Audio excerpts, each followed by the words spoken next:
द्वंद्व कहाँ तक पाला जाए, युद्ध कहाँ तक टाला जाए। द्वंद्व कहाँ तक पाला जाए, युद्ध कहाँ तक टाला जाए। तू भी तो है राणा का वंशज, फेंक बाला जहाँ तक जाए, फेंक बाला जहाँ तक जाए। सभी को नमस्कार, जय हिंद, वंदे मातरम।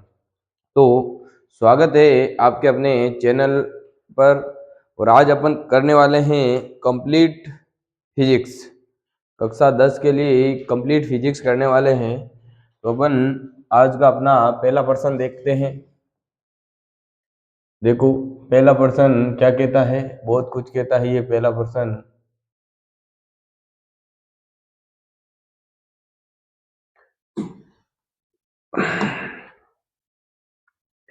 पहला प्रश्न कह रहा है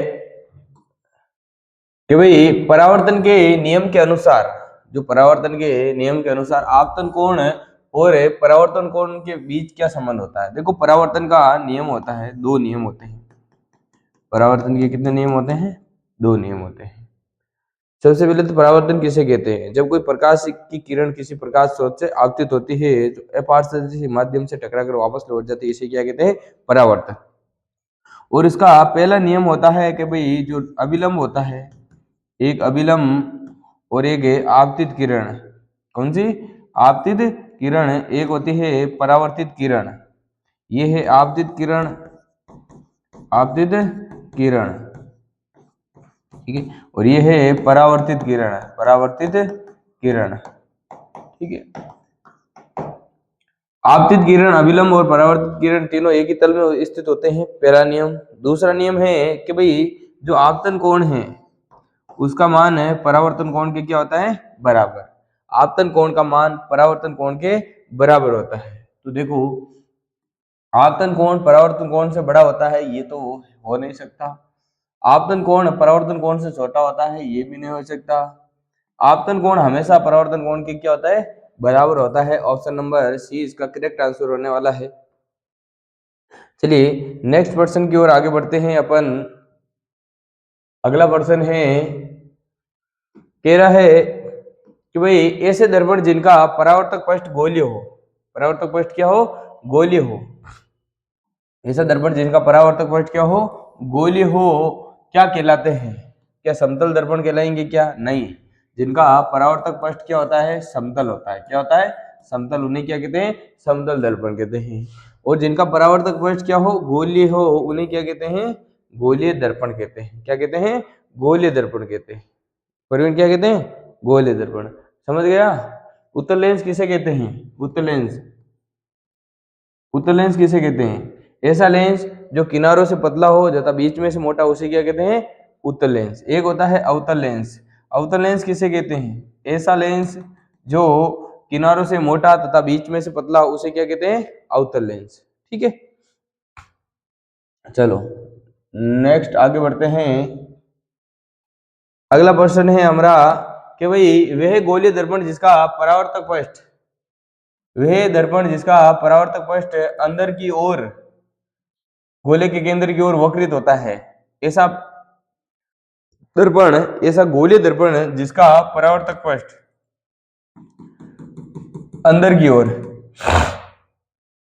अंदर की ओर वक्रित होता है, यानी गोले के केंद्र की ओर वक्रित होता है। बताओ, अंदर की ओर, अंदर की ओर केंद्रित होता है, उसे क्या कहते हैं? उसे क्या कहते हैं? उत्तल दर्पण या अवतल दर्पण?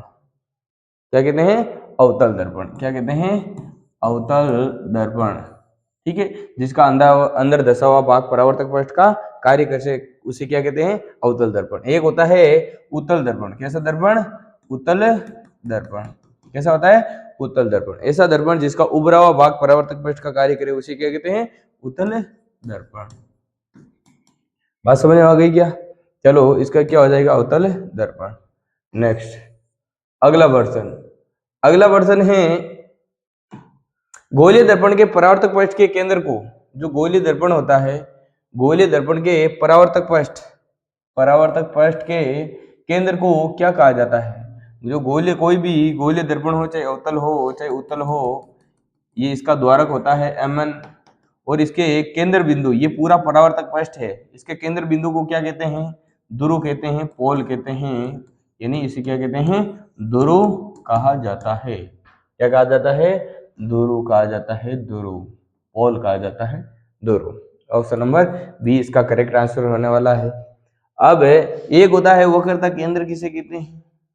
कोई भी गोलीय दर्पण होता है उसे गोले का कटा हुआ भाग माना जा सकता है। कोई भी गोलीय दर्पण होता है उसका गोले का कटा हुआ भाग माना जा सकता है। गोले के केंद्र को क्या कहते हैं? वक्रता केंद्र कहते हैं। और मुख्य फोकस किसे कहते हैं? मुख्य फोकस किसे कहते हैं? जब प्रकाश किरण मुख्य अक्ष से समांतर आती है तो परावर्तन के पश्चात जिस बिंदु से होकर गुजरती है उसे क्या कहते हैं? मुख्य फोकस कहते हैं। एक होता है वक्रता त्रिज्या, वक्रता केंद्र तथा ध्रुव के बीच की दूरी को क्या कहते हैं भाई? वक्रता त्रिज्या कहते हैं। बात समझ में आ गई क्या ये? ठीक है। और एक होता है द्वारक, ये पूरा द्वारक है, एमएन द्वारक है, एमएन द्वारक है। गोलीय दर्पण के वर्ताकार परावर्तक पक्ष को क्या कहते हैं? द्वारक कहते हैं। द्वारक के मध्य बिंदु को क्या कहते हैं? ध्रुव कहते हैं। ये पॉइंट समझ में आ गई आपको? चलिए आगे नेक्स्ट प्रश्न की ओर आगे बढ़ते हैं। अगला प्रश्न है गोलीय दर्पण का परावर्तक पक्ष जिसे गोले का भाग उसकी त्रिज्या को क्या कहते हैं? जिस गोले का भाग होता है उसकी त्रिज्या को क्या कहते हैं? क्या कहते हैं? वक्रता त्रिज्या। गोलीय दर्पण का परावर्तक पक्ष जिस गोले का भाग है, गोलीय दर्पण का जो परावर्तक पक्ष है जिस गोले का भाग होता है, कोई भी परावर्तक पक्ष है, कोई भी गोले का भाग होता है और इसकी जो त्रिज्या होती है, रेडियस होती है, उसे क्या कहते हैं? वक्रता त्रिज्या कहते हैं। क्या कहते हैं? वक्रता त्रिज्या। बात समझ आ गई क्या ये? चलो नेक्स्ट प्रश्न की ओर आगे बढ़ते हैं। अगला प्रश्न है हमारा कि भाई समतल दर्पण द्वारा बना प्रतिबिंब कैसा होता है? जो समतल दर्पण द्वारा जो प्रतिबिंब निर्माण होता है वो पहले तो कैसा होता है? आभासी और सीधा होता है। आभासी व सीधा होता है। कैसा होता है? आभासी सीधा। कैसा होता है? उसकी प्रकृति कैसी होती है? आभासी और सीधा होता है। आभासी सीधा। और जो समतल दर्पण है उसकी जो फोकस दूरी है वो कितनी होती है? अनंत होती है। कितनी होती है? अनंत होती है। फोकस दूरी कितनी होती है? अनंत। उसका मैग्निफिकेशन आवर्धन कितना होता है? +1 होता है। कितना होता है? +1। तो इसका आंसर क्या हो जाएगा? आभासी और सीधा। आभासी और सीधा। बात समझ में आ गई? चलो अगले प्रश्न की ओर आगे बढ़ते हैं हम। अगला प्रश्न है गोलीय दर्पण के ध्रुव तथा मुख्य फोकस। गोलीय दर्पण के ध्रुव तथा मुख्य फोकस के बीच की दूरी, जो गोलीय दर्पण होता है चाहे उत्तल हो चाहे अवतल हो, इनका जो ये बिंदु P है, पोल है, यहाँ पर ये फोकस है, ये वक्रता के अंदर C है। इनके जो फोकस है और ध्रुव के बीच की दूरी क्या कहलाती है? फोकस दूरी कहलाती है। क्या कहलाती है? फोकस दूरी कहलाती है। तो ऑप्शन नंबर कौन सा हो जाएगा? सी। ऑप्शन नंबर सी इसका करेक्ट आंसर होने वाला है। मुख्य फोकस तथा ध्रुव के बीच की दूरी क्या कहलाती है? फोकस दूरी। ठीक है, अरे यही तो है। चलो नेक्स्ट प्रश्न की ओर आगे बढ़ते हैं अपन। अगला प्रश्न है, कह रहा है कि छोटे द्वारक के गोलीय दर्पणों के लिए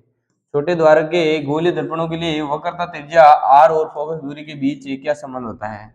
जो फोकस दूरी होती है वो वक्रता त्रिज्या की क्या होती है? आधी। लेकिन जो वक्रता त्रिज्या है वो फोकस दूरी की क्या होती है? दुगुनी होती है। तो r बराबर क्या होता है?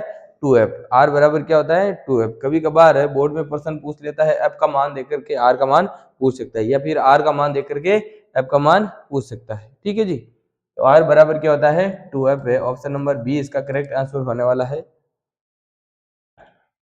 चलो जी नेक्स्ट प्रश्न। अगला प्रश्न है, अवतल दर्पण में यदि वस्तु को अवतल दर्पण है, कौन सा दर्पण है? अवतल दर्पण है जिसका अंदर दर्शा हुआ भाग परावर्तक पृष्ठ का कार्य करे। ये बिंदु P है, ये F है और ये C है और ये इनफाइनाइट है, को अनंत पर रखा जाए। कहां पर रखा जाए? बीम को कहां रखा जाए? अनंत पर, यानी यहां पर रखा जाए बीम को। तो कह रहा है तो प्रतिबिंब कहां बनेगा? प्रतिबिंब कहां बनता है? फोकस पर बनता है। कहां बनता है? फोकस पर। जब प्रकाश की मुख्य अक्ष से समांतर जाती है तो फोकस होकर गुजरती है। ठीक है, ये प्रकाश किरण गई, मुख्य फोकस होकर गुजर गई, तो प्रतिबिंब कहां बनेगा? फोकस पर। कहाँ बनेगा जी? मुख्य फोकस पर बनेगा, फोकस पर बनेगा ऑप्शन नंबर बी। और वास्तविक उल्टा होता है और बिंदु नुमा होता है, बिंदु नुमा होता है, ये बात आपको पता होनी चाहिए। चलो नेक्स्ट वर्जन है, अगला वर्जन है, कह रहा है अवतल दर्पण का द्वारक, अवतल दर्पण द्वारा बना प्रतिबिंब, जो अवतल दर्पण है उसके द्वारा बना प्रतिबिंब आभासी और सीधा, आभासी और सीधा केवल तब होता है जब वस्तु को रखा जाता है। वस्तु को कहाँ रखा जाए कि भाई जो प्रतिबिंब है उसकी प्रकृति कैसी होती है? आभासी सीधा, वो केवल एक स्थिति के अंदर होती है, वो आपको पता है। ये बिंदु P है, ये F है और ये C है, ये अनंत है। जब कहाँ रखा जाता है? F तथा P के बीच, तो प्रतिबिंब की प्रकृति कैसी होगी? आभासी सीधा होगी और दर्पण के पीछे बनेगा, दर्पण के पीछे। प्रतिबिंब कहाँ बनेगा? दर्पण के पीछे बनेगा। और बात समझ में आई? ये जब प्रकाश की मुख्य अक्ष से समांतर जाती है तो फोकस होकर गुजरती है, ठीक है। ये बिंदु P पर जिस कोण से आपतित होती है उसी कोण से निर्गत होती है। वो प्रतिबिंब कहाँ बनाती है? दर्पण के पीछे। और कैसा होता है? आभासी सीधा, विवर्धित बड़ा, ठीक है। तो ऑप्शन नंबर सी इसका करेक्ट आंसर होने वाला है कि ध्रुव तथा एफ के बीच हो तो, ठीक है। चलो अगला प्रश्न, नेक्स्ट प्रश्न है, कह रहा है सौर भट्टियों में सूर्य के प्रकाश को केंद्रित करने के लिए, जो सौर भट्टियों हैं, सौर भट्टियां होती है उसके अंदर सूर्य के प्रकाश को फोकसित करने के लिए या केंद्रित करने के लिए किसका प्रयोग किया जाता है? देखो ये किसका प्रयोग किया जाता है? प्रकाश किरणों को फोकसित करने के लिए कौन से दर्पण का प्रयोग किया जाता है भाई? कौन से लेंस का? अवतल दर्पण का, सॉरी कौन से दर्पण का? अवतल दर्पण का। कौन से दर्पण का? अवतल दर्पण का प्रयोग किया जाता है, क्योंकि ये प्रकाश को किरणों को एक जगह क्या कर देता है? केंद्रित कर देता है, फोकसित कर देता है। अवतल दर्पण का प्रयोग किया जाता है। ऑप्शन नंबर सी इसका करेक्ट आंसर होने वाला है। चलो अगला प्रश्न, अगला प्रश्न है, कह रहा है दंत विशेषज्ञ जो डेंटिस्ट होते हैं या फिर आपको पता है ईयर, नोज और टिथ, ईयर, नोज और टिथ, ईयर यानी कान, नोज यानी नाक, टिथ यानी दांत, ठीक है। कान, नाक, दांत विशेषज्ञ है जो कौन से लेंस का प्रयोग करते हैं भाई? कौन से दर्पण का प्रयोग करते हैं? वो करते हैं अवतल दर्पण या उत्तल दर्पण या समतल दर्पण या उभय तल दर्पण।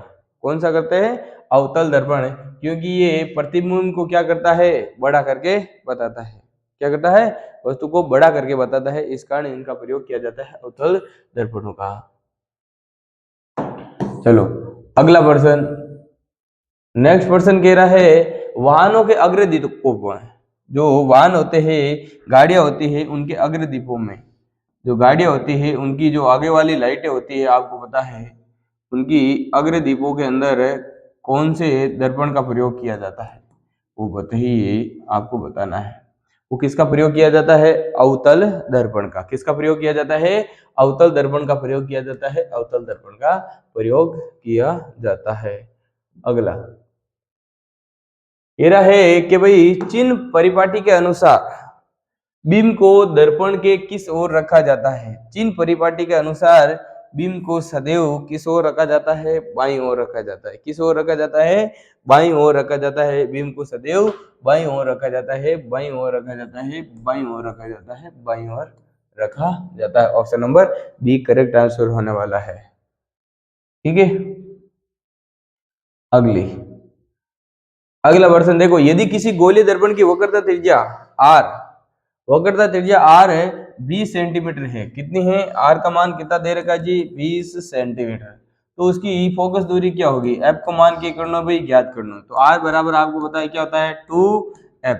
तो f का मान ज्ञात करना, f बराबर क्या हो जाएगा? r बटा 2। तो 20 बटा क्या हो जाएगा? 2 यानी 10 सेंटीमीटर। फोकस दूरी कितनी आ जाएगी?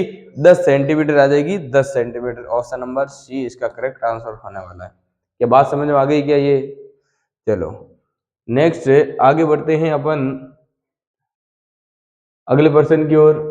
अगला प्रश्न कहता है उत्तल दर्पण द्वारा, जो उत्तल दर्पण है उसके द्वारा उत्तल दर्पण द्वारा किसी वस्तु का प्रतिबिंब हमेशा कैसे बनता है? उत्तल दर्पण वस्तु का प्रतिबिंब हमेशा कैसे बनाता है? आभासी और सीधा बनाता है, क्योंकि उसके अंदर बिंब की दो ही स्थितियां होती है, एक तो अनंत और एक अनंतता पी के बीच।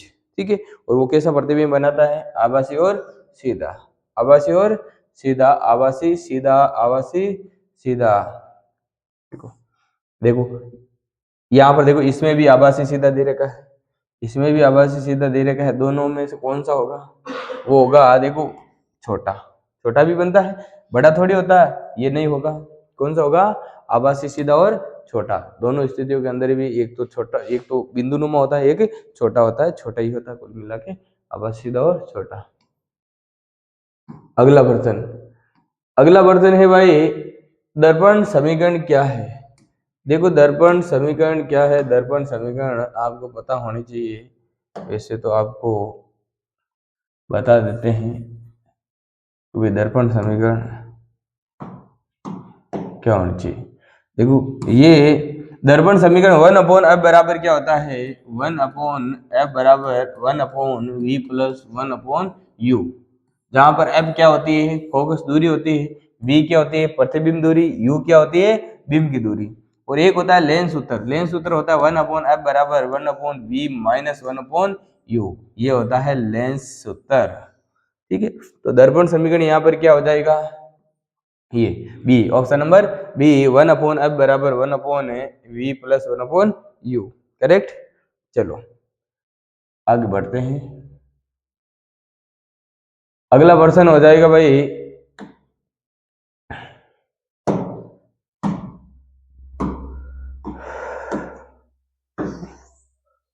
प्रश्न कह रहा है नई कार्तीय चिन्ह परिपाटी के अनुसार मुख्य अक्ष के लंबवत, मुख्य अक्ष के लंबवत जो चिन्ह परिपाटी होती है उसके अंदर मुख्य अक्ष के लंबवत ऊपर की ओर यानी वाई अक्ष के अनुदिश मापी जाने वाली दूरियां मानी जाती है।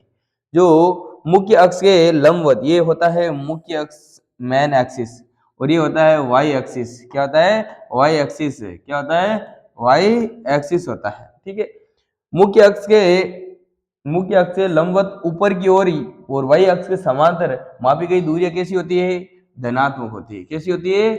धनात्मक होती है। कैसी होती है भाई? धनात्मक। और मुख्य अक्ष के लंबवत नीचे की ओर मापी गई दूरियां कैसी होती है? ऋणात्मक। कैसी होती है? ऋणात्मक। कैसी होती है? ऋणात्मक। देखो उसके बाद में दाईं ओर की दूरियां मापी गई कैसी होती है? धनात्मक। कैसी होती है? धनात्मक होती है। और बाईं ओर की दूरियां कैसी होती है? ऋणात्मक होती है। कैसी होती है? ऋणात्मक होती है। ये चिन्ह परिपाटी है दर्पणों के लिए। तो दूरियां कैसी मानी जाती है भाई? धनात्मक। ऑप्शन नंबर सी इसका करेक्ट आंसर होने वाला है। ठीक है, ये चिन्ह परिपाटी थी। उसके बाद में अगला प्रश्न है, अगला प्रश्न कह रहा है कि भाई उत्तल दर्पण को वाहनों के पार्श्व, उत्तल दर्पण को वाहनों के पार्श्व यानी साइड दर्पण के रूप में प्राथमिकता क्यों दी जाती है? कि भाई उत्तल दर्पण को ही क्यों उपयोग में लिया जाता है वाहनों के पथ दृश्य देखने के लिए? क्या क्योंकि ये हमेशा उल्टा प्रतिबिंब बनाता है? ये तो कोई बात ही नहीं। उत्तल दर्पण उल्टा प्रतिबिंब थोड़ी बनाता है, आभासी सीधा बनाता है, आभासी और सीधा बनाता है, क्योंकि इसका दृष्टि क्षेत्र बहुत कम होता है। यही बात थोड़ी है, ये तो बात गलत है। ठीक है, दृष्टि क्षेत्र कम थोड़ी होता है, बहुत ज्यादा होता है, क्योंकि ये सदैव सीधा प्रतिबिंब बनाता है। बिल्कुल राइट बात है, प्रतिबिंब कैसा बनाता है? सीधा। और इसका दृष्टि क्षेत्र बहुत अधिक होता है। इसका दृष्टि क्षेत्र क्या होता है? बहुत अधिक होता है। ये बहुत बड़ी बड़ी चीजों को छोटे करके बता देता है, इसलिए इसका दृष्टि क्षेत्र क्या होता है? अधिक होता है। और प्रतिबिंब कैसा बनाता है? आभासी और सीधा। इस कारण इसका प्रयोग किया जाता है। ऑप्शन नंबर सी इसका करेक्ट आंसर होने वाला है। ठीक है, चले आगे चले। चलो अगला प्रश्न, अगला प्रश्न है, अगला प्रश्न, वाहनों में पार्श्वदर्शी दर्पण के रूप में किस दर्पण का उपयोग किया जाता है? पार्श्वदर्शी साइड मिरर के रूप में किसका प्रयोग किया जाता है? उत्तल का प्रयोग किया जाता है। किसका प्रयोग किया जाता है भाई? उत्तल का। और ईएनटी विशेषज्ञ किसका प्रयोग करते हैं? अवतल का। ठीक है, किसका? अवतल। टॉर्च के अंदर किसका प्रयोग करते हैं? इसका ही। सर्च लाइट के अंदर इसका ही प्रयोग करते हैं। ठीक है, सर्च लाइटों में अवतल दर्पण का प्रयोग किया जाता है। बात समझ में आ गई क्या चंदू चैंपियन? आगे अगला प्रश्न है भाई, पानी से भरे किसी बर्तन के तल पर रखा सिक्का अपनी वास्तविक स्थिति से थोड़ा ऊपर उठा। देखो किसी बर्तन के अंदर कोई सिक्का रखा हुआ आता है, इसके अंदर पानी भरा हुआ रहता है, ये यहाँ पर सिक्का पड़ा हुआ है और ये अपनी वास्तविक स्थिति से क्या करेगा? थोड़ा सा ऊपर उठा हुआ दिखाई देगा। ये ऊपर उठा हुआ दिखाई देगा, किसके कारण दिखाई देता है? अपवर्तन के कारण। किसके कारण? अपवर्तन के कारण। यदि यहाँ पर इसके अंदर क्या डाल दे अपन? पेंसिल डाल दें। क्या डाल दें? पेंसिल। तो पेंसिल कैसी दिखाई देगी? मुड़ी हुई दिखाई देगी। किसके कारण? अपवर्तन के कारण। किसके कारण? अपवर्तन का। यदि इसके अंदर अपन नींबूड़ा डाल दे। क्या डाल दें? नींबूड़ा। वो नींबू अपने वास्तविक आकार से क्या दिखाई देगा? बड़ा। किसके कारण? अपवर्तन के कारण। किसके कारण? अपवर्तन के कारण है। तो ये घटना किसके कारण होती है भाई? अपवर्तन के कारण, प्रकाश का अपवर्तन। ठीक है, चलो नेक्स्ट अगला प्रश्न है, कांच के आयताकार स्लेब से, जो कांच की आयताकार स्लेब होती है, कांच के आयताकार स्लेब से गुजरते समय प्रकाश किरण अभिलंब की ओर झुक जाती है जब वह, देखो अभिलंब की ओर कब झुक जाती है? देखो ये आयताकार स्लेब है, ये क्या होती है? ये विरल माध्यम होता है और ये सघन माध्यम है। ठीक है, अब जब प्रकाश किरण विरल से सघन की ओर आएगी तो ये सीधी जाने की बजाय क्या हो जाती है? अभिलंब की ओर झुक जाती है। अभिलंब की ओर क्या कर जाती है? झुक जाती है। क्यों? विरल से सघन में आएगी तो अभिलंब की ओर झुकेगी। जब सघन से विरल में जाएगी, जब सघन से विरल में जाएगी तो अभिलंब से क्या करेगी? दूर हटेगी। तो ये घटना में देखो कह रहा है कि भाई अभिलंब की ओर कब झुक जाती है? कब झुकती है भाई? विरल से सघन में प्रवेश करती है। कब? विरल से सघन माध्यम, विरल माध्यम से सघन माध्यम में प्रवेश करती है तो क्या कर जाती है? झुक जाती है। ऑप्शन नंबर बी इसका करेक्ट आंसर होने वाला। बात समझ में आ गई प्रवीण? हाँ, नींद मत ले साला चुंदर कहीं का। अगला कह रहा है, प्रकाश के अपवर्तन का दूसरा नियम, जिसे स्नेल का नियम भी कहा जाता है, स्थिर माध्यमों के युगल के लिए क्या है? तो स्नेल का नियम है, आपको पता ही है, दूसरा नियम sine i by sine r, sine i by sine r बराबर क्या होता है? म्यू। क्या होता है? म्यू। आपतन कोण की ज्या तथा अपवर्तन कोण की ज्या का अनुपात क्या रहता है? नियत, जिसे क्या कहते हैं? स्नेल का नियम, या फिर इसे अपवर्तनांक भी कहते हैं। बात समझ में आ गई क्या? हाँ, साला मशरूम कहीं का। चलो अगला है, जब प्रकाश की किरण एक पारदर्शी माध्यम से, जब प्रकाश किरण एक पारदर्शी माध्यम से दूसरे में प्रवेश करते हैं तो इसकी दिशा बदल जाती है। देखो एक माध्यम से दूसरे माध्यम में, यहाँ पर मान लो तो मौज है वरना समस्या रोज है। ये पारदर्शी माध्यम है। कैसा माध्यम है? पारदर्शी माध्यम है। और एक माध्यम से दूसरे माध्यम में प्रवेश करती है, क्या कर जाती है? एक माध्यम से दूसरे माध्यम में प्रवेश करती है तो अपने मूल पथ से विचलित हो जाती है। क्या हो जाती है?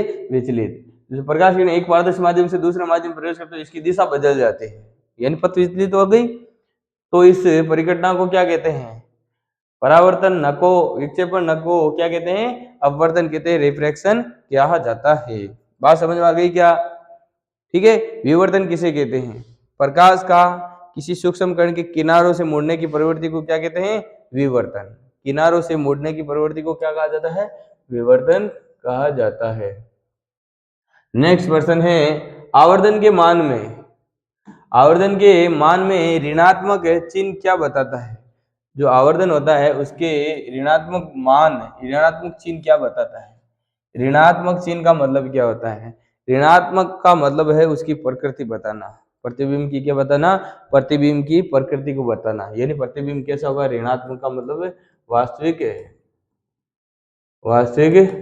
एवं उल्टा। कैसा होगा? वास्तविक एवं उल्टा होगा। कैसा होगा? वास्तविक एवं उल्टा। यदि धनात्मक बताते तो आभासी सीधा होता है, आभासी सीधा होता है। ठीक है, तो प्रतिबिंब कैसा होता है? वास्तविक है। प्रतिबिंब कैसा है? वास्तविक है, वास्तविक है।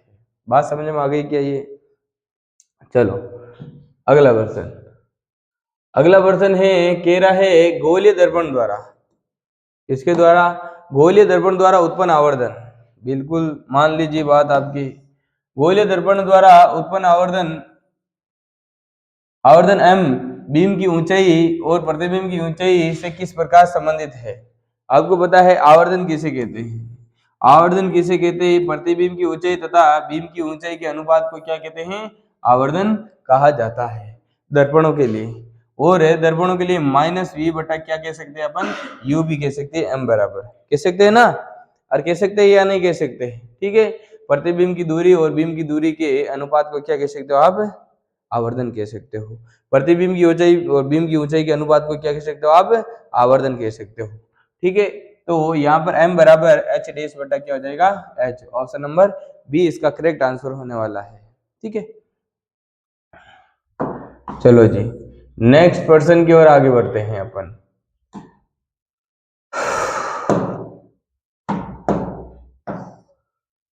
अगला कह रहा है यदि माध्यम एक निर्वात या वायु है, माध्यम एक क्या है? निर्वात या वायु है, तो माध्यम दो का अपवर्तनांक निर्वात के सापेक्ष क्या कहलाता है? कि भाई निर्वात के सापेक्ष, किसके सापेक्ष? निर्वात के सापेक्ष। वायु एक क्या है? वायु एक क्या है? जैसे माध्यम एक, देखो यहाँ पर ये एक है और ये दो है, यहाँ पर या तो वायु है या फिर क्या है? निर्वात है। वायु है या निर्वात है? माध्यम एक निर्वात या वायु है, तो माध्यम दो का अपवर्तनांक निर्वात के सापेक्ष, हाँ निर्वात है। यहाँ पर मान लो कोई भी है, जैसे जल है, क्या है? जल है, तो माध्यम एक के सापेक्ष दो का अपवर्तनांक क्या कहलाता है? निरपेक्ष अपवर्तनांक। एक के सापेक्ष दो का अपवर्तनांक क्या कहलाता है? एक के सापेक्ष दूसरे का अपवर्तनांक क्या कहलाता है? निरपेक्ष अपवर्तनांक कहलाता है। माध्यम एक के सापेक्ष दूसरे का अपवर्तनांक यानी निर्वात के सापेक्ष जल का अपवर्तनांक क्या हो जाएगा? निरपेक्ष अपवर्तनांक कहलाता है। क्या होता है? निरपेक्ष अपवर्तनांक। Option number C is correct answer होने वाला है इसका। बात समझ में आ गई कि ये? ठीक है, चलो नेक्स्ट पर्सन की ओर आगे बढ़ते हैं अपन गाइस। अगला कह रहा है किसी माध्यम का अपवर्तनांक n21 है, माध्यम एक में प्रकाश की चाल है v1 और माध्यम 2 में प्रकाश की चाल v2 से किस प्रकार संबंधित है? देखो अपवर्तनांक दे रखा है 21 दे रखा है, 21 दे रखा है। तो यहाँ पर देखो एक बार ऐसे लिख रखा होता है, ऐसे लिख रखा होता है, तो यहाँ पर जो है उसको ऊपर लिखना है। क्या करना है? उसको क्या करना है? ऊपर लिखना है, ऊपर लिखना है। यहाँ पर v2 v1 ऊपर लिखेंगे और v2 को क्या करेंगे? नीचे लिखेंगे। तो ये प्रकाश की चाल का अनुपात हो जाएगा। ठीक है, n21 दिया रहा हो, यदि n12 दे रखा हो तो v2 बटा क्या लिखेंगे? v1 लिखेंगे। इस प्रकार लिखा जाता है। ठीक है,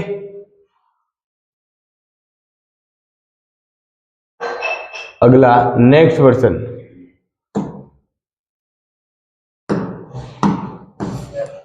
नेक्स्ट वर्सन है वे लेंस जो किनारों की अपेक्षा बीच में से मोटा होता है उसे क्या कहते हैं? वे लेंस जो किनारों की अपेक्षा बीच में से मोटा होता है, किनारों की अपेक्षा बीच में से मोटा होता है, बीच में से जो मोटा हो उसे क्या कहते हैं भाई? उत्तल लेंस कहते हैं। बीच में से मोटा किनारों से पतला क्या कहते हैं? उत्तल लेंस कहते हैं, अभिसारी लेंस कहते हैं। बात समझ आ गई क्या? अभिसारी लेंस क्यों कहते हैं? ये प्रकाश किरणों को एक जगह क्या कर देता है? केंद्रित कर देता है, इस कारण इसे क्या कहते हैं? अभिसारी लेंस कहते हैं। अगला वर्जन, चलिए जी नेक्स्ट वर्जन है प्रकाश की किरण। किसकी किरण? प्रकाश की किरण उत्तल लेंस से गुजरने के पश्चात एक बिंदु पर अभिसरित होती है। उत्तल लेंस से गुजरने पश्चात एक बिंदु पर अभिसरित होती है, इसलिए इसे भी क्या कहते हैं, अपसारी लेंस या अभिसारी लेंस। क्या कहते हैं, अभिसारी लेंस कहते हैं। यो क्योंकि ये प्रकाश किरणों को एक जगह क्या कर देता है, केंद्रित कर देता है, केंद्रित कर देता है, फोकसित कर देता है। इस कारण इसे क्या कहते हैं जी, क्या कहते हैं, अभिसारी लेंस कहते हैं। और अवतल लेंस को क्या कहते हैं, अपसारी लेंस कहते हैं, क्योंकि ये प्रकाश किरणों को क्या कर देता है, फैला देता है। चलो नेक्स्ट क्वेश्चन है, नेक्स्ट क्वेश्चन कह रहा है किसी लेंस की वर्ताकार रूपरेखा का प्रभावी व्यास क्या कहलाता है। तो कोई भी लेंस होता है उसका प्रभावी व्यास क्या कहलाता है, वर्ताकार प्रभावी व्यास क्या कहलाता है, वो कहलाता है द्वारक। क्या कहलाता है जी, द्वारक कहलाता है, द्वारक। जैसे ये लेंस है, उत्तल लेंस, इसका ये प्रभावी व्यास क्या कहलाता है, द्वारक कहलाता है। क्या कहलाता है, द्वारक। ठीक है, नेक्स्ट क्वेश्चन, अगला क्वेश्चन है, कह रहा है कि भाई लेंस की क्षमता का एसआई मात्रक क्या होता है। जो लेंस की क्षमता होती है, लेंस की क्षमता का एसआई मात्रक क्या होता है। देखो P बराबर आपको पता है 1/, क्या होता है, F। फोकस दूरी के व्युत्क्रम को क्या कहते हैं, लेंस की क्षमता कहते हैं। लेंस की क्षमता का जो एसआई मात्रक होता है क्या होता है, एसआई मात्रक होता है डायप्टर। क्या होता है, डायप्टर होता है, डायप्टर होता है। और कभी कभार प्रश्न पूछा जाता है एक डायप्टर किसे कहते हैं। यदि किसी लेंस की फोकस दूरी कितनी हो, 1 मीटर हो, तो उसे क्या कहते हैं, एक डायप्टर कहते हैं। क्या कहते हैं, एक डायप्टर। फोकस दूरी कितनी होनी चाहिए, 1 मीटर, तो इसका एसआई मात्रक क्या हो जाएगा, डायोप्टर या डायप्टर। बात समझ में आ गई। अब वाट किसका मात्रक होता है, विद्युत शक्ति का एसआई मात्रक होता है। मीटर किसका होता है, दूरी का एसआई मात्रक होता है। अगला प्रश्न है कि भाई किसी लेंस की प्रकाश किरणों को अभिसरित या अपसरित करने की क्षमता को क्या कहते हैं। लेंस की क्षमता, प्रकाश किरणों को या फैलाना या केंद्रित करना क्या कहलाता है, लेंस की क्षमता, पावर ऑफ लेंस कहलाता है, लेंस की क्षमता कहलाता है, या लेंस की शक्ति कहलाता है। ऑप्शन नंबर बी इसका करेक्ट आंसर होने वाला है। ठीक है, चलो जी नेक्स्ट क्वेश्चन, अगला क्वेश्चन है, कह रहा है अवतल लेंस द्वारा बना प्रतिबिंब। जो अवतल लेंस होता है उसके द्वारा बना प्रतिबिंब, अवतल लेंस के द्वारा बना प्रतिबिंब सदैव कैसा होता है। सदैव कैसा होता है, जिस प्रकार आपको पता है उत्तल दर्पण के अंदर आभासी और सीधा होता है, आभासी सीधा होता है और कैसा होता है, छोटा होता है। ठीक उसी प्रकार यहाँ पर भी आभासी सीधा और कैसा होगा, छोटा। आभासी सीधा और छोटा होगा, आभासी सीधा और छोटा किसके अंदर, अवतल लेंस के अंदर। ऑप्शन नंबर बी इसका करेक्ट आंसर होने वाला है। इसके अंदर दो स्थितियां होती है, एक तो होती अनंत पर और एक अनंत और ओ के बीच। ठीक है,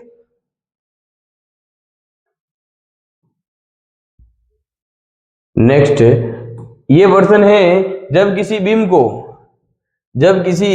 को उत्तल लेंस के 2f1 पर, उत्तल लेंस है, लेंस कैसा है, उत्तल लेंस है, ये उत्तल लेंस है जी।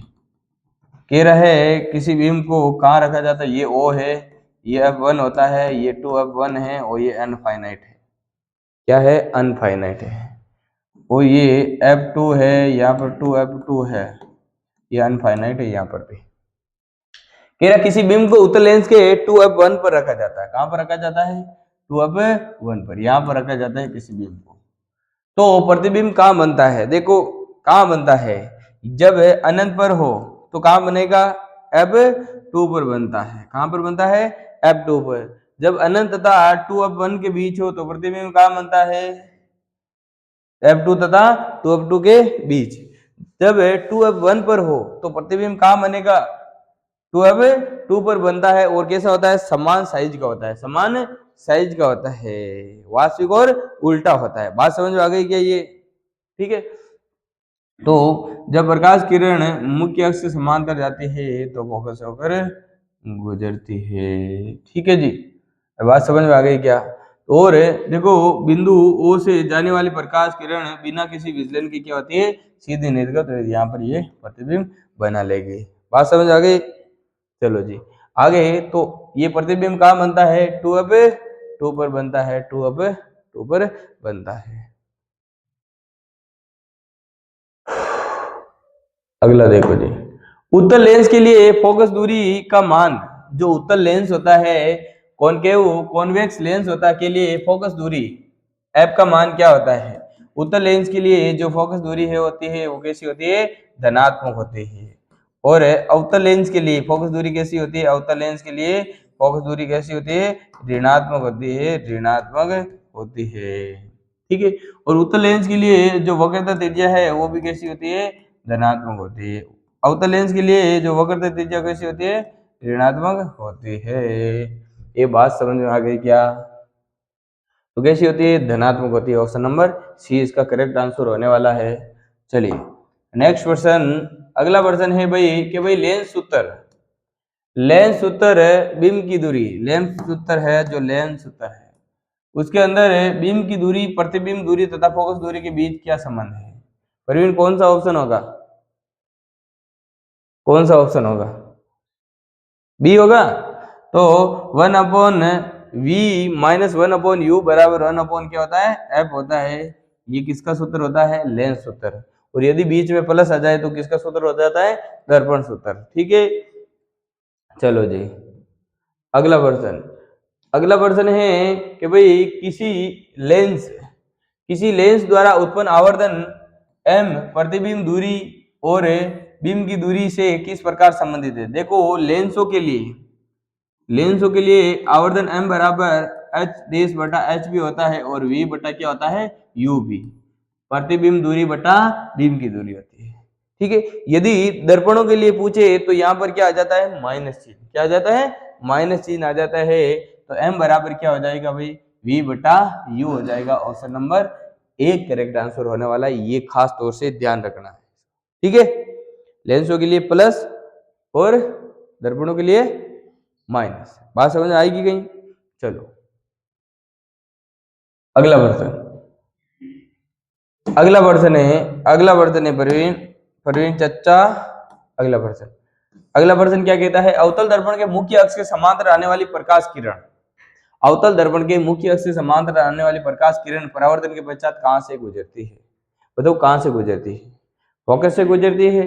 अरे कहां से गुजरती है, मुख्य फोकस से होकर गुजरती है। ये नियम है या नहीं है, अरे पहला नियम है या नहीं है, मुख्य अक्ष से समांतर आने वाली प्रकाश किरण, मुख्य अक्ष से समांतर आने वाली प्रकाश किरण फोकस से होकर गुजरेगी। फोकस से होकर आने वाली प्रकाश किरण परावर्तन के पश्चात मुख्य अक्ष से समांतर हो जाती है। अगला नियम एक होता है, जब प्रकाश किरण वक्रता केंद्र सी से होकर आती है तो परावर्तन के पश्चात वापस उसी दिशा में लौट जाती है। चौथा नियम कहता है, जब प्रकाश किरण बिंदु पी पर जिस कोण से आपतित होती है उसी कोण से वापस निर्गत होती है। चार नियम है, आपको पता है तो।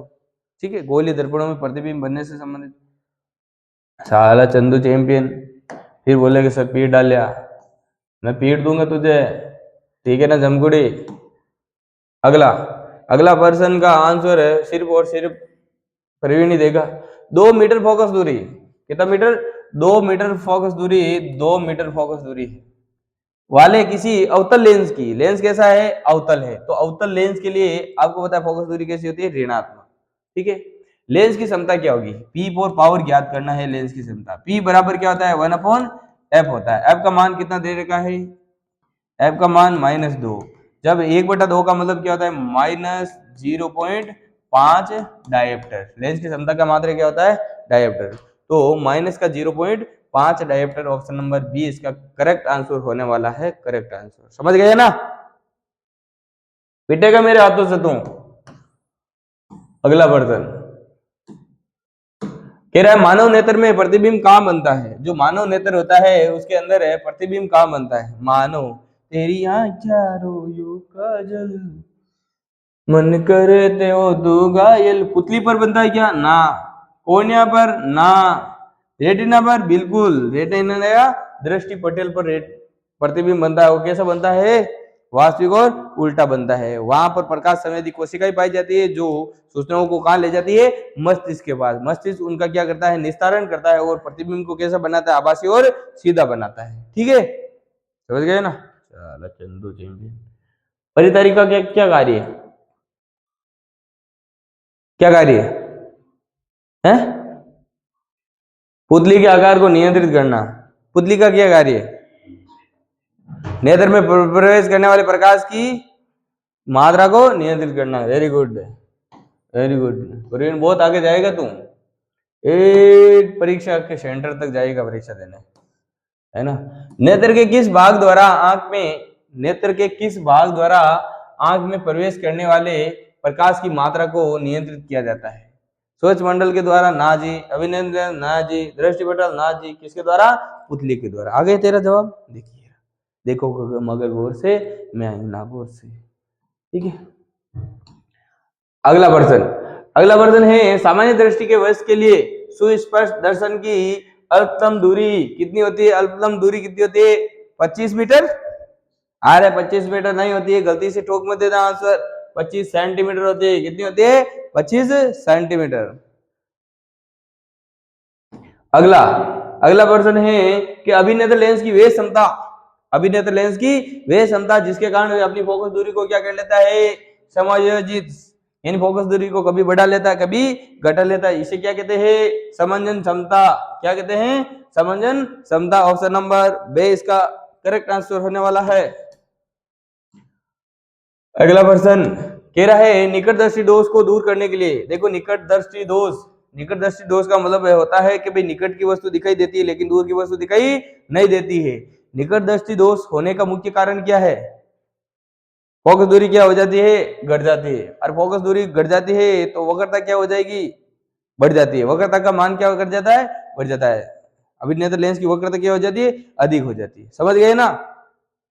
तो इसके निस्तारण के लिए निकट अवतल लेंस कौन सा काम में लेते हैं? अवतल लेंस काम में लिया जाता है। समझ गए ना? साला फफूंद और वीरा बेटे नीचे चल।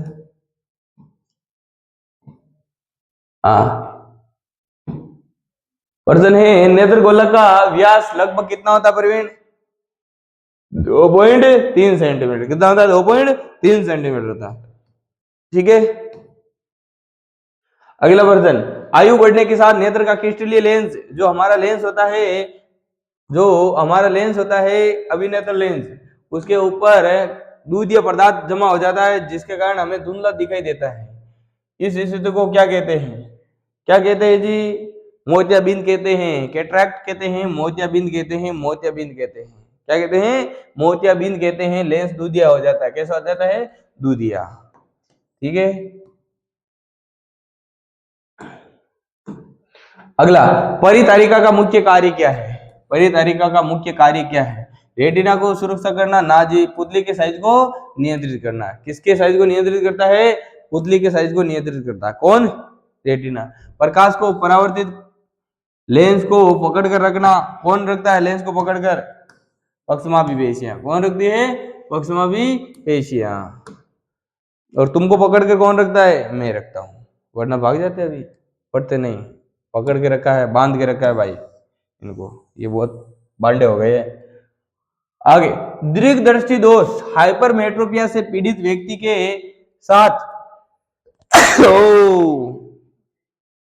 ठीक आ गई है ना, के साथ क्या समस्या होती है? बताओ। दीर्घ दृष्टि दोष यानी दूर दृष्टि दोष, जिसके अंदर दूर की वस्तु दिखाई देती है लेकिन निकट की वस्तु दिखाई नहीं देती। किस कारण? क्योंकि जो फोकस दूरी है वो क्या कर जाती है? बढ़ जाती है।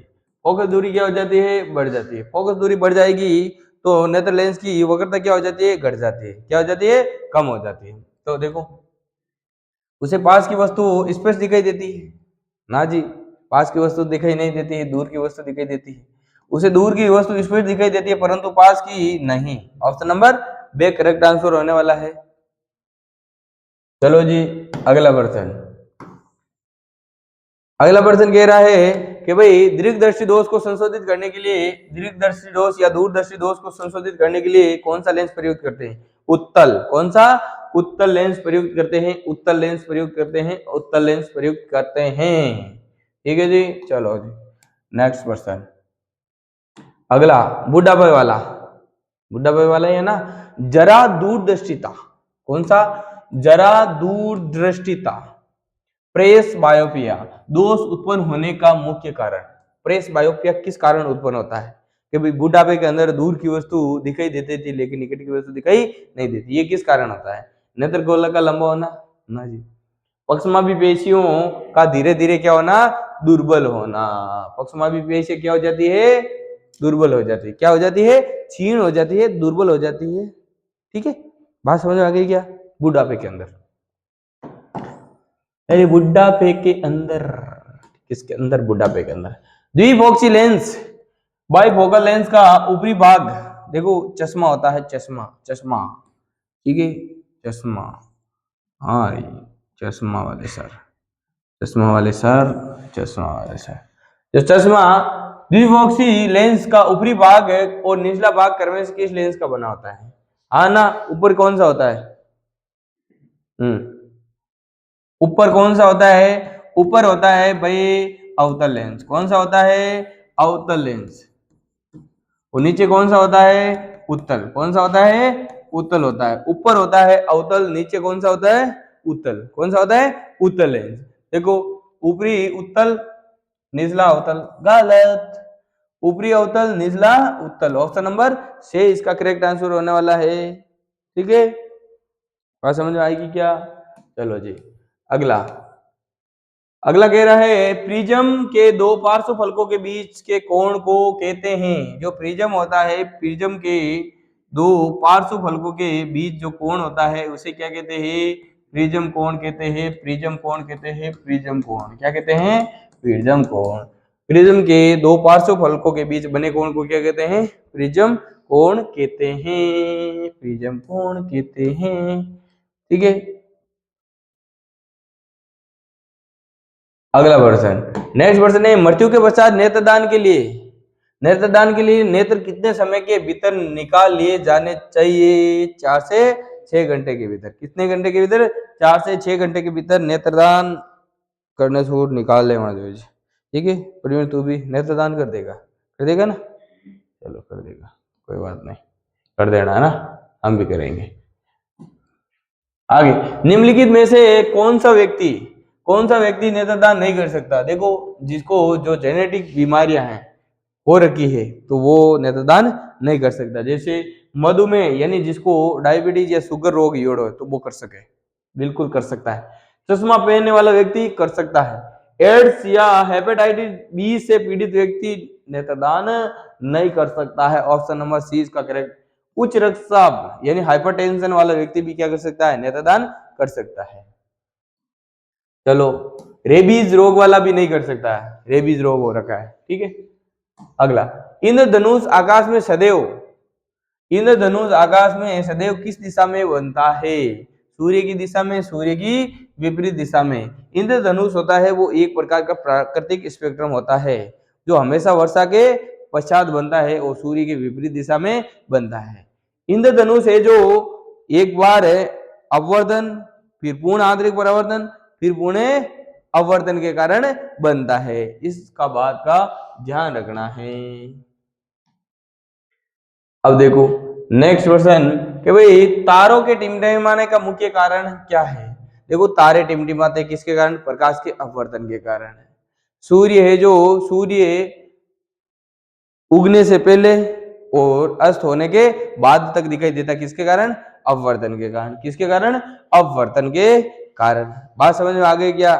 बात समझ में आ गई कि किसके कारण होता है? अपवर्तन के कारण। अब बीच में कोई आग जल रही है, बीच में आग जल रही है,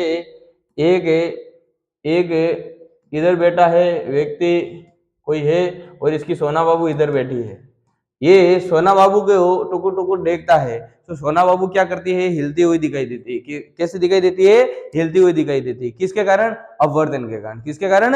अपवर्तन के कारण। बात समझ में आ गई क्या? चलो जी, तो प्रकाश का अपवर्तन, वायुमंडलीय अपवर्तन। बात समझ में आ गई? चलो आगे, अग्रिम में सूर्योदय और विलंबित सूर्यास्त के बीच फोटोमेट्रिक खींच का अंतर लगभग कितना होता है? 2 मिनट का होता है। कितना होता है? 2 मिनट का होता है। 2 मिनट का। कितना? 2 मिनट का।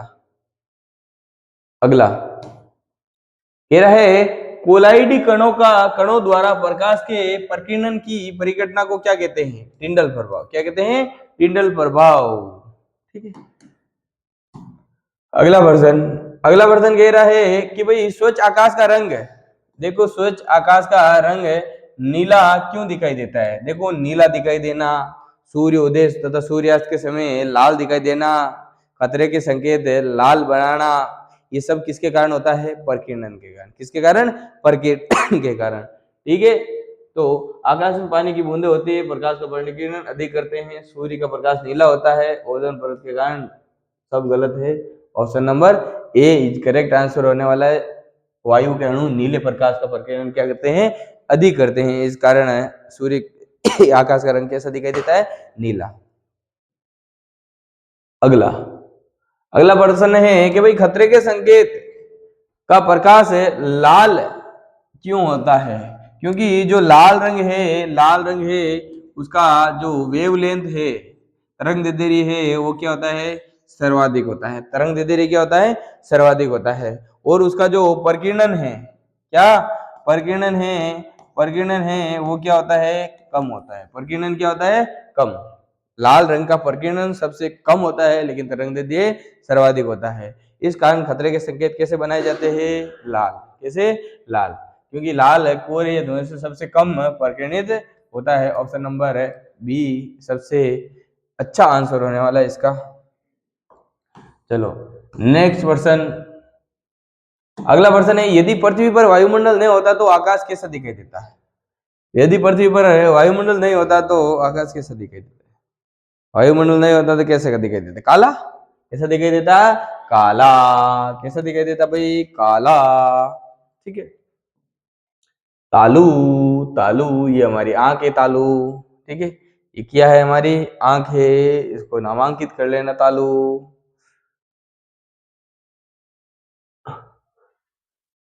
ओ तालू, विद्युत आवेश के प्रवाह की दर, विद्युत आवेश के प्रवाह की दर को क्या कहते हैं? आवेशों के प्रवाह की दर को क्या कहते हैं? आवेश के प्रवाह की दर को क्या कहते हैं?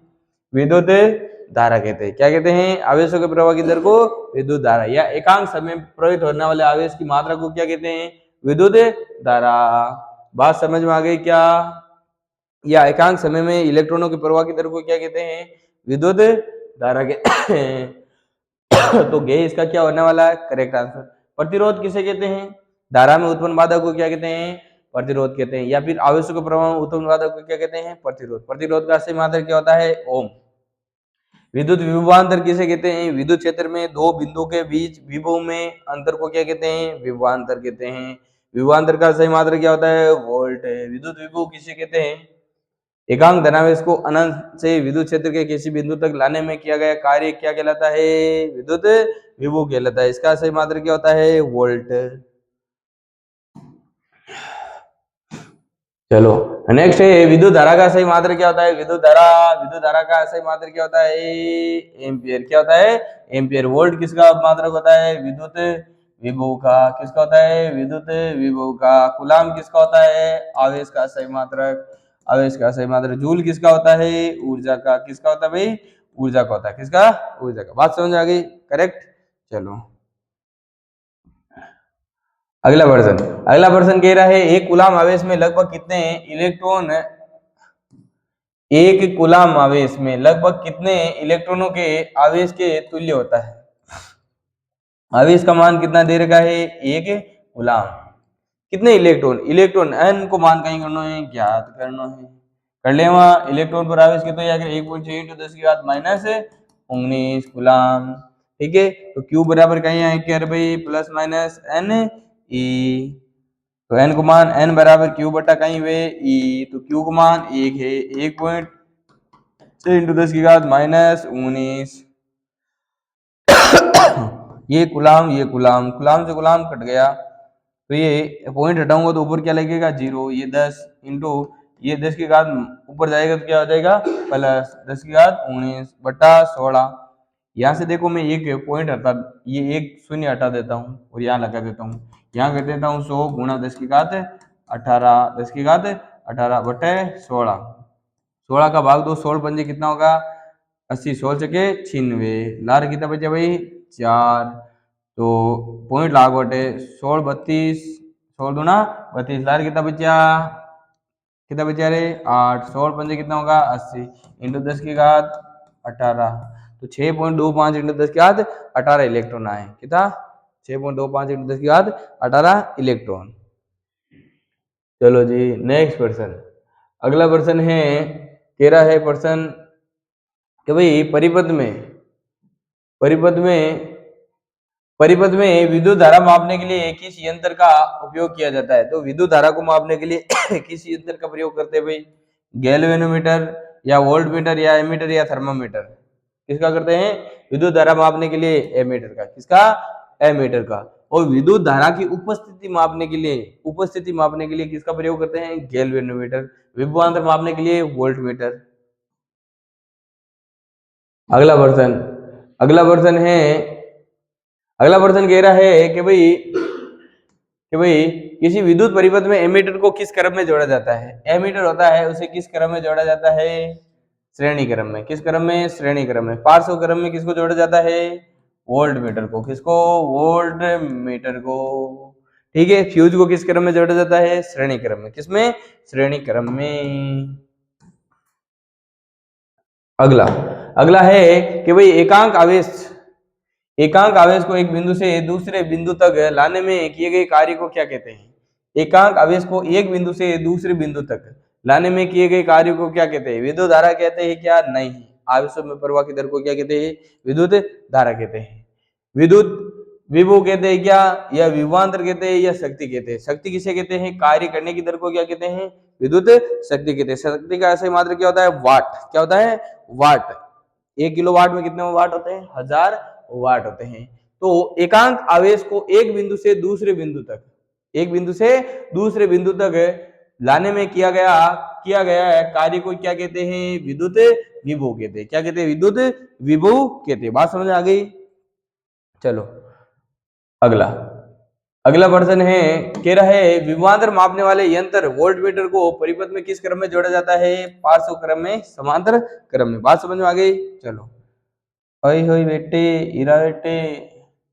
नेक्स्ट प्रश्न, अगला प्रश्न है, कह रहा है कि मैं रोटी नहीं खाता हूं, पानी नहीं पाता हूं। यदि किसी चालक में Q आवेश T समय में प्रवाहित होता है तो धारा I का सही सूत्र क्या होता है? ठीक है। I बराबर क्या होता है? I बराबर Q बटा क्या होता है? T होता है। क्या पता है? I बराबर Q बटा T। I बराबर Q बटा T। ऑप्शन नंबर गे हो जाता है। ठीक है। ये किस चालक में Q आवेश प्रवाहित होते हैं, T समय के लिए होते हैं, तो प्रवाहित धारा का सही सूत्र क्या होगा? यही तो होता है धारा का सूत्र। ठीक है। चंदू चैंपियन। अगला प्रश्न है ओम के नियम अनुसार। वाह ओमा वाह। ओम के नियमानुसार यदि किसी चालक का ताप समान है तो उसमें प्रवाहित विद्युत धारा किसके समानुपाती होता है? देखो, यदि किसी चालक तार की भौतिक अवस्था ताप, दाब, क्षेत्रफल क्या रे? नियत रहे, तो चालक तार के सिरों के मध्य उत्पन्न विभवांतर प्रवाहित धारा के क्या होता है? समानुपाती। प्रवाहित धारा के क्या होता है? समानुपाती। जैसे समानुपाती चिन्ह हटाते हैं पहला पार्ट क्या लगता है? आर, जिसे क्या कहते हैं? प्रतिरोध। क्या कहते हैं? प्रतिरोध। तो V बराबर IR। ये किसके समानुपाती होता है भाई? किसके? I किसके समांतर? उसके सिरों के बीच के विभवांतर के। बात समझ आ गई है? चलो आगे अगला प्रश्न है, प्रतिरोध R का सही मात्रक। प्रतिरोध R का सही मात्रक क्या होता है? प्रतिरोध का सही मात्रक क्या होता है? ओम। क्या होता है? ओम। क्या होता है? ओम। क्या होता है? ओम। वोल्ट किसका होता है? विद्युत विभव का। एम्पियर किसका होता है? धारा का। वाट किसका होता है? विद्युत शक्ति का। विभवांतर और विद्युत धारा के बीच खींचा गया ग्राफ कैसा होता है? देखो, विभवांतर तथा धारा के बीच जो खींचा गया जो वक्र होता है वो कैसा होता है? वो सरल रेखीय होता है। कैसा होता है? सरल रेखीय होता है। कैसा होता है? सरल रेखीय। यही होता है ना, V और I सरल रेखीय होता है। कैसा होता है? सरल रेखीय। VI ग्राफ कैसा होता है? सरल रेखीय होता है। कंप्लीट। तो ये वक्र रेखा होता है, ये ऊर्ध्वाधर होता है, मूल बिंदु से गुजरने वाली एक सरल रेखा जो मूल बिंदु से गुजरती है 0,0 यहां से, ठीक है।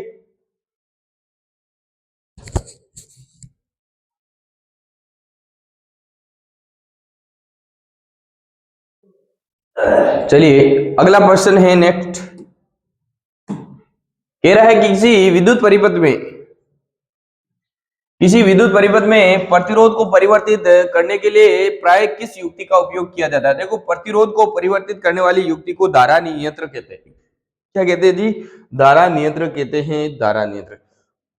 जो गैल्वेनोमीटर है ये विद्युत धारा की उपस्थिति को बताता है, एमीटर ये विद्युत धारा को बताता है, और ये वोल्ट मीटर है जो किसको बताता है? विभवांतर को, ठीक है। और इसको श्रेणी क्रम में जोड़ा जाता है, इसे समांतर क्रम में जोड़ा जाता है। नेक्स्ट प्रश्न, अगला प्रश्न है कि भाई यदि किसी परिपथ में प्रतिरोध को दोगुना, यदि किसी परिपथ में प्रतिरोध को दोगुना कर दिया जाए, प्रतिरोध को कितना कर दिया जाए? दोगुना कर दिया जाए, तो विद्युत धारा पर क्या प्रभाव पड़ेगा? V बराबर आपको पता है IR होता है। क्या होता है? IR। तो I बराबर क्या हो जाएगा? V बटा R। यदि V को मान क्या रहे? नियत, तो I समानुपाती क्या हो जाएगा? R। तो यदि प्रतिरोध को क्या कर दिया जाए? दुगुना, यदि प्रतिरोध को दुगुना कर दूं तो धारा का मान क्या हो जाएगा? आधा। प्रतिरोध दुगुना हो जाएगा, धारा का मान क्या हो जाएगा? आधा हो जाएगा। धारा का मान क्या हो जाएगा? आधा। धारा का मान क्या हो जाएगा? आधा। तो धारा आधी रह जाती है। अगला नेक्स्ट प्रश्न है, नेक्स्ट प्रश्न कह रहा है ओम के नियम का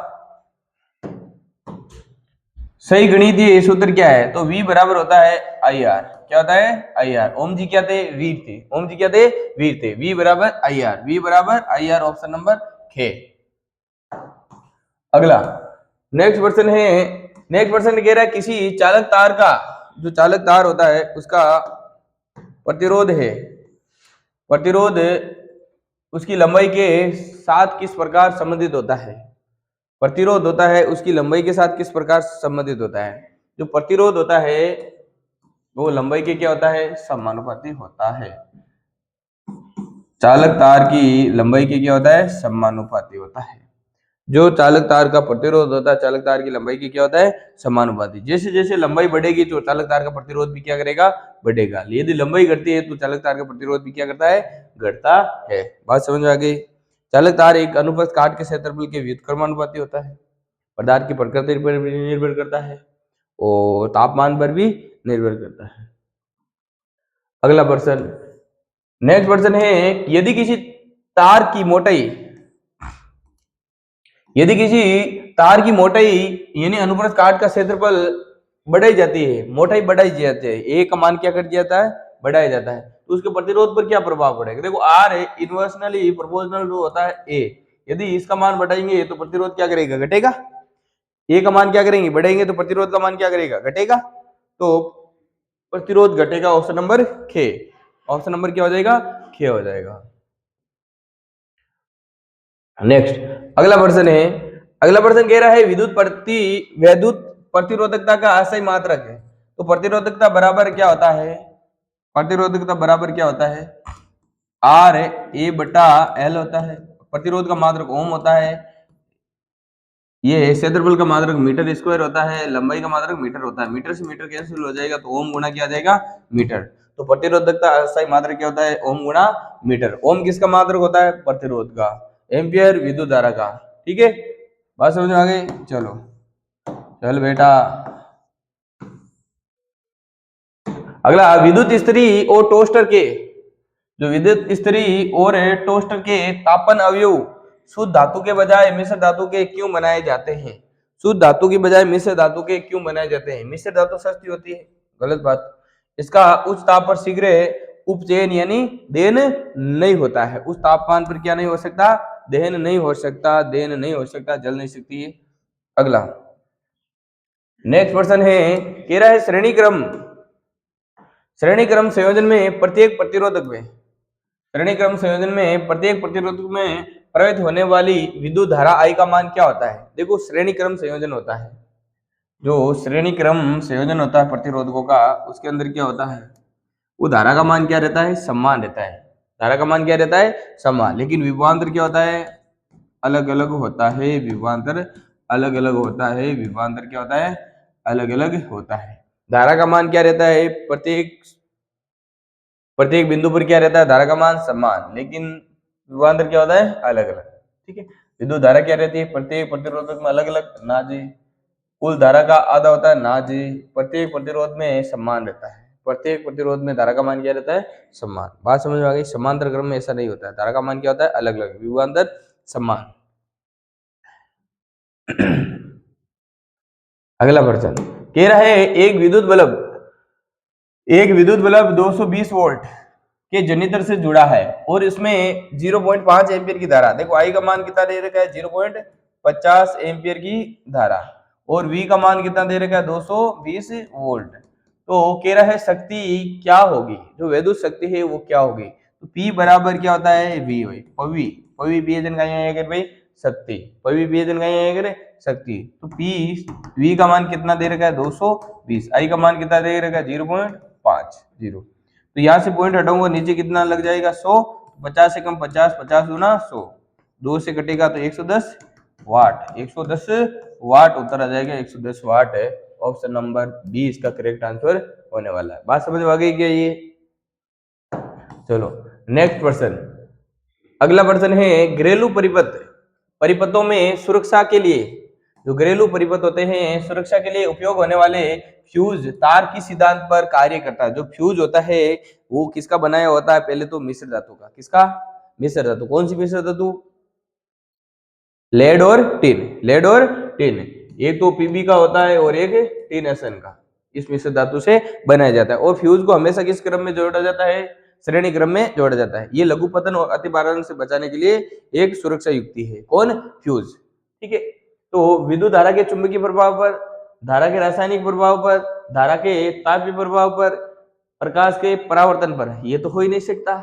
धारा के चुंबकीय प्रभाव पर ये नहीं होगा, धारा के रासायनिक प्रभाव पर ये भी नहीं होगा, धारा के तापीय प्रभाव पर, तापीय प्रभाव पर आधारित युक्ति है कौन, विद्युत फ्यूज। समझ में आएगी। ठीक है। चलो नेक्स्ट प्रश्न है, अगला प्रश्न कह रहा है, विद्युत बल्ब का तंतु, विद्युत बल्ब का तंतु बनाने के लिए यानी फिलामेंट बनाने के लिए टंगस्टन का उपयोग क्यों किया जाता है। टंगस्टन का उपयोग क्यों किया जाता है, क्योंकि ये सस्ता होता है, ना जी। क्योंकि इसका गलनांक क्या होता है, बहुत उच्च होता है, बहुत उच्च होता है। टंगस्टन जो, उस टंगस्टन का प्रतीक क्या होता है, डब्ल्यू होता है। इसका गलनांक क्या होता है, उच्च, कितना, लगभग 3380 डिग्री सेल्सियस होता है, 80 डिग्री। इस कारण इसका उपयोग किया जाता है। ठीक है। ऑप्शन नंबर बी इसका करेक्ट आंसर होने वाला है। अगला, विद्युत शक्ति का असही मात्रक क्या होता है जी। विद्युत शक्ति का असही मात्रक क्या होता है, वाट। क्या होता है, वाट होता है, वाट। क्या होता है, वाट। और विद्युत धारा का असही मात्रक एम्पियर, जूल। विद्युत ऊर्जा का वोल्ट, विद्युत विभव का। अगला नेक्स्ट प्रश्न है, कह रहा है कि भाई विद्युत ऊर्जा, कौन, विद्युत ऊर्जा का व्यापारिक मात्रक किलोवाट घंटा है। व्यापारिक मात्रक तो खुद नहीं दे दिया, किलोवाट घंटा। 1 किलोवाट घंटे में कितने जूल होते हैं, वो होते हैं 3.6 इंटू 10 की घात 6 जूल। 3.6 इंटू 10 की घात 6 जूल होते हैं, 3.6 इंटू 10 की घात 6 जूल। नेक्स्ट क्वेश्चन कह रहा है, विद्युत शक्ति को व्यक्त करने का सही सूत्र क्या है। जो विद्युत शक्ति है उसको व्यक्त करने का सही सूत्र क्या होता है। तो कार्य करने की दर को क्या कहते हैं, विद्युत शक्ति। P बराबर डब्ल्यू बटा क्या होता है भाई, टी होता है। P बराबर डब्ल्यू बटा क्या होता है, टी होता है। ठीक है। और यदि V बराबर डब्ल्यू बटा क्यू हो, यदि V बराबर डब्ल्यू बटा क्या हो, क्यू, तो W बराबर क्या हो जाएगा, V क्यू। तो यहाँ पर मैं मान रखू P बराबर V क्यू बटा टी, और I बराबर आपको पता है क्या होता है, Q बटा टी होता है। तो P बराबर क्या, यहाँ पर मैं I लिख दूंगा, तो P बराबर क्या हो जाएगा, V I। और P एजन का अगर शक्ति, तो P बराबर V, ऑप्शन नंबर बी इसका करेक्ट आंसर होने वाला है। समझ आई को। चलो नेक्स्ट प्रश्न कह रहा है कि जब तीन प्रतिरोधकों R1, R2 तथा R3 को श्रेणी क्रम में जोड़ा जाता है तो तुल्य प्रतिरोध क्या होगा। तो R बराबर आपको पता है R1 plus R2 plus R3, ठीक है, ये हो जाएगा श्रेणी क्रम में सूत्र सीरीज कॉम्बिनेशन के अंदर। ठीक है, समझ आ गई ये बात।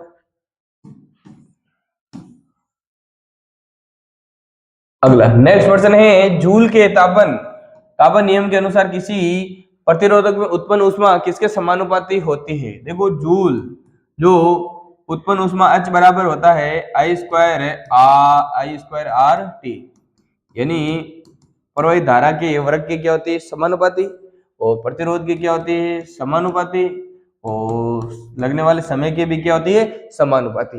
विद्युत धारा के वर्ग के समानुपाती होती है, बिल्कुल राइट बात है ये तो। इसके विद्युत धारा के केवल नहीं होती, वर्ग के समानुपाती। समय की व्युत्क्रमांक गलत बात है, प्रतिरोध की व्युत्क्रमांक गलत बात है। तो ऑप्शन नंबर ए इसका करेक्ट आंसर होने वाला है। समझ आएगी।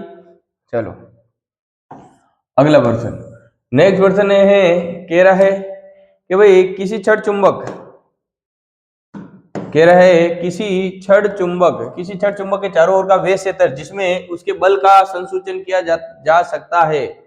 किसी छड़ चुंबक के चारों ओर का वह क्षेत्र जहां पर चुंबकीय बल का अनुभव किया जाता है, यह संसूचन किया जाता है, क्या कहलाता है चुंबकीय क्षेत्र। क्या कहलाता है जी चुंबकीय क्षेत्र। समझ आएगी बात। अगला प्रश्न कह रहा है कि भाई सन 1820 में किसने ये खोजा कि किसी धातु के तार में विद्युत धारा प्रवाहित करने पर, किसी भी धातु के तार में विद्युत धारा प्रवाहित करने पर पास रखी दिक सूचक सुई, जो पास रखी कोई दिक सूचक सुई होती है, रखी दिक सूचक सुई में विक्षेप उत्पन्न होता है, ये किसने कहा था? वो कहा था हेस क्रिश्चियन ओरस्टेड ने बताया था ये बात। समझ गए।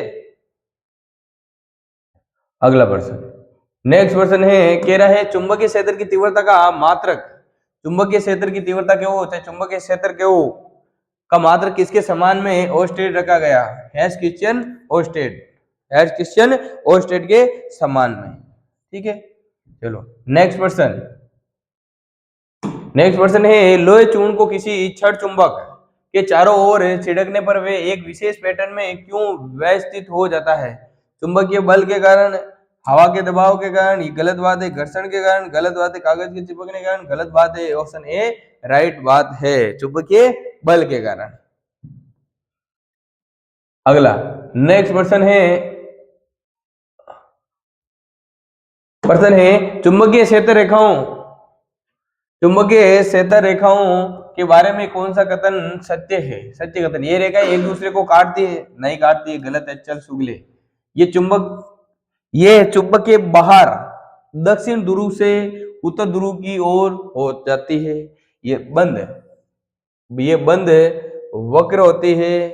चुंबकीय क्षेत्र कहीं जहां कमजोर होती है वहां क्षेत्र कहीं पास होती है, चल ये भी गलत बात है। अब इनमें से चुनना है। ये चुंबक के बाहर देखो, एक चुंबक होती है, चुंबक के बाहर देखो एक नॉर्थ ये पोल होता है, एक साउथ। चुंबक के बाहर कहां से कहां तक होती है, नॉर्थ से साउथ की ओर होती है, जबकि अंदर कहां से कहां होती है, साउथ से नॉर्थ की ओर होती है। तो ये क्या कह रहा है कि भाई बाहर दक्षिण ध्रुव से उत्तर ध्रुव की ओर होती है, क्या नहीं होती है। ये बात भी क्या है गलत है। तो सही कौन सी हो जाएगी, ये बंद वक्र होती है, बंद वक्र के रूप में होती कौन, चुंबकीय क्षेत्र रेखाएं। चलो नेक्स्ट प्रश्न, अगला प्रश्न है जब किसी चालक तार में विद्युत धारा प्रवाहित की जाती है तो पास रखी चुंबक सुई में विक्षेप क्यों उत्पन्न होता है। तार के गर्म होने के कारण, गलत बात है। तार के चारों ओर चुंबकीय क्षेत्र उत्पन्न होने के कारण, किसके कारण, चारों ओर क्या हो जाता है, जब किसी भी धारावाही चालक तार के अंदर विद्युत धारा प्रवाहित की जाती है उसके चारों तरफ क्या उत्पन्न हो जाता है, विद्युत क्षेत्र के साथ साथ चुंबकीय क्षेत्र। चलो अगला प्रश्न कह रहा है किसी सुईनुमा चुंबक का उत्तर की ओर संकेत करने वाला सिरा क्या कहलाता है, उत्तर की ओर, उत्तरमुखी ध्रुव क्या कहलाता है, उत्तरमुखी ध्रुव कहलाता है। क्या कहलाता है, उत्तरमुखी ध्रुव या उत्तरी ध्रुव। नेक्स्ट प्रश्न, अगला प्रश्न कह रहा है किस वैज्ञानिक ने सबसे पहले ये खोजा कि विद्युत धारा का चुंबकीय प्रभाव होता है। विद्युत धारा का प्रभाव होता है, यानी किसी भी चालक तार के अंदर विद्युत धारा प्रवाहित करेंगे तो उसके चारों ओर क्या उत्पन्न हो जाता है, चुंबकीय क्षेत्र उत्पन्न हो जाता है। ये किसने बताया था, हेंस क्रिश्चियन ओरस्टेड ने, हेंस क्रिश्चियन ओरस्टेड ने ये बात बताई थी।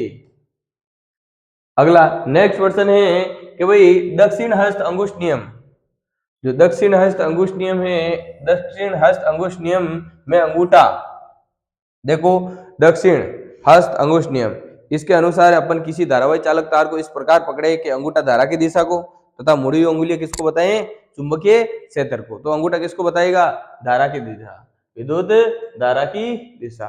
करेक्ट आंसर है। चलो अगले प्रश्न की ओर आगे बढ़ते हैं।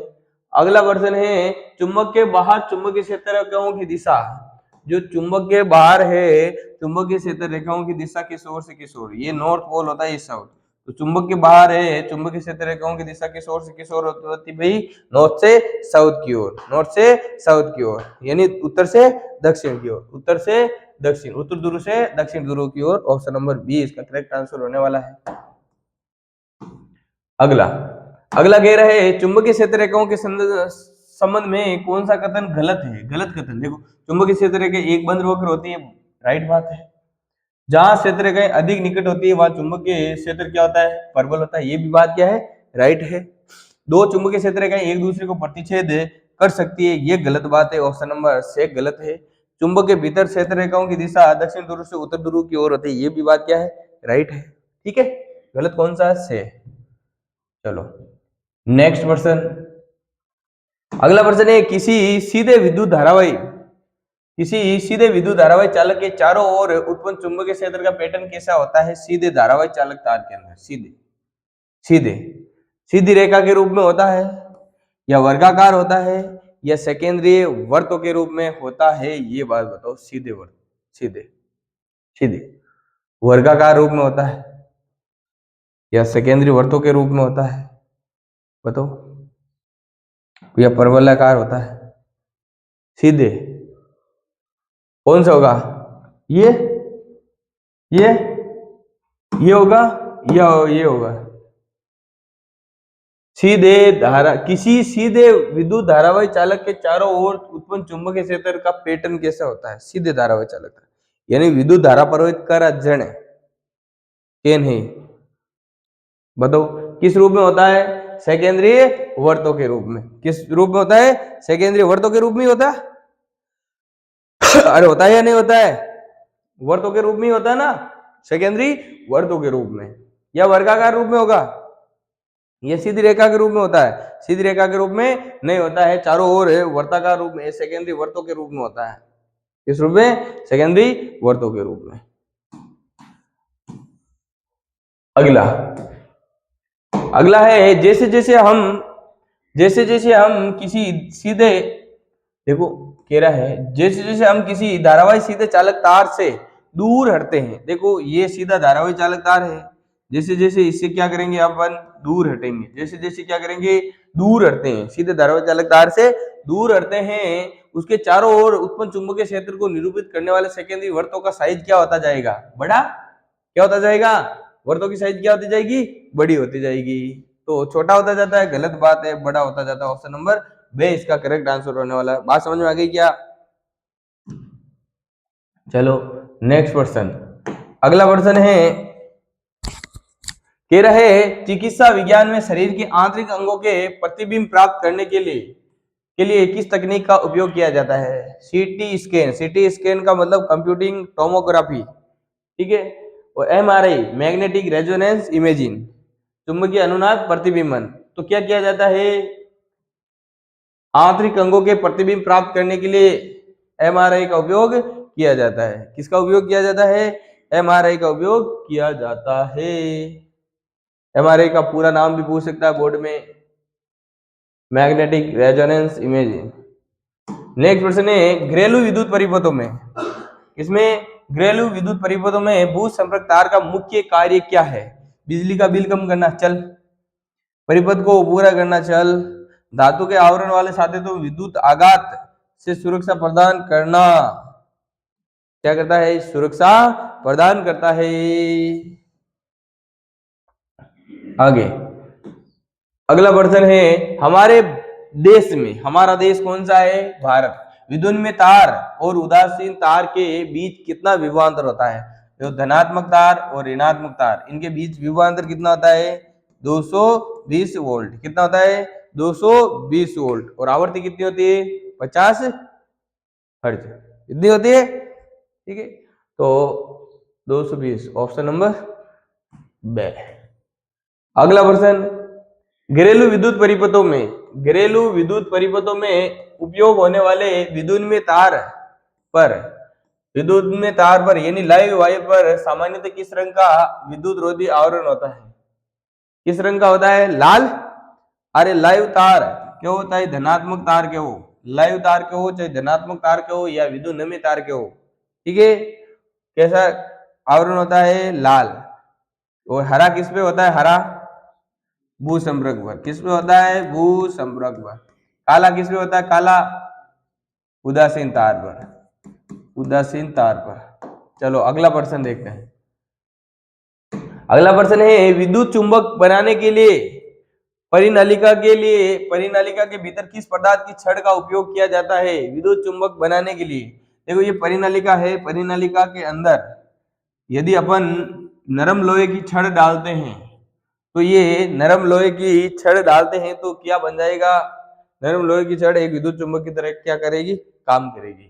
क्या डालते हैं? नरम लोहे की छड़ डालते हैं, नरम लोहे की छड़, ऑप्शन नंबर 6। चलो नेक्स्ट प्रश्न है, फ्लेमिंग के वामस नियम, जो फ्लेमिंग का वामस नियम होता है, वामस नियम के अनुसार तर्जनी किसकी दिशा को दर्शाती है? F B I. फ्लेमिंग के वामस के नियमानुसार अपना अंगूठा, तर्जनी और मध्यमा को परस्पर इस प्रकार फैलाएं तीनों एक दूसरे के क्या रहे? लंब। तो अंगूठा किसको बताएगा? चालक पर लगने वाले बल को। और ये तर्जनी किसको बताएगी? चुंबकीय क्षेत्र को। ये किसको बताएगी? मध्यमा धारा की दिशा को। किसको? धारा की दिशा को। तो यहां पर तर्जनी किसको बता रही है? तर्जनी किसको बता रही है रे भाई? ये एफ, ये बी और ये आई, एफ बी आई चुंबकीय क्षेत्र को। ये तर्जनी है, ये अंगूठा है, ये मध्यमा है, ठीक है। तो चुंबकीय क्षेत्र को बता रही है, ऑप्शन नंबर बी इसका करेक्ट आंसर होने वाला है।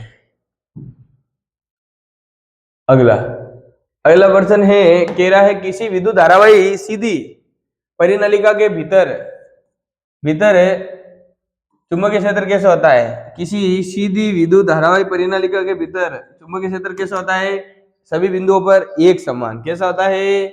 इसके सिरों की ओर जाने पर घटता है, शून्य होता है। सभी बिंदुओं पर क्या होता है? एक समान। सभी बिंदुओं पर क्या होता है भाई? एक समान। ये बोर्ड की दृष्टि से अति महत्वपूर्ण प्रश्न है।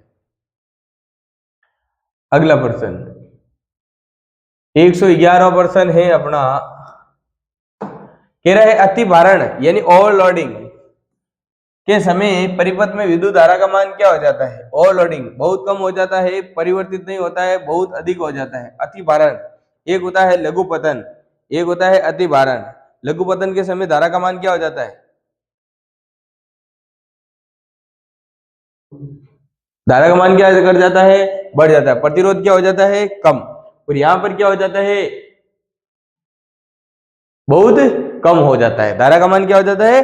कम हो जाता है। ओवरलोडिंग का मतलब क्या है? बहुत सारे साधित है जो एक ही क्रम में क्या कर जाते हैं? जोड़ दिया जाता है। धारा का मान क्या कर जाता है? घट जाता है, जिसके कारण तार क्या कर जाते हैं? गर्म होकर के पिघल जाते हैं, ठीक है। तो ये अगला प्रश्न कह रहा है फ्लेमिंग के वामस के नियमानुसार मध्यमा यानी मिडल फिंगर किसकी दिशा को प्रदर्शित करती है? जो मिडल फिंगर है वो किसको प्रदर्शित करती है भाई?